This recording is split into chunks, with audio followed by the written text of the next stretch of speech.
Benteng berisi senjata dan amunisi tentara Ukraina terekam diledakkan Rusia.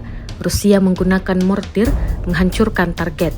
Rekamannya beredar di Telegram pada Selasa 23 Juli 2024. Dalam keterangan unggahan disebutkan, tentara Ukraina melarikan diri dari Sinkovka di bawah serangan pasukan Rusia yang menghancurkan pendukung mereka.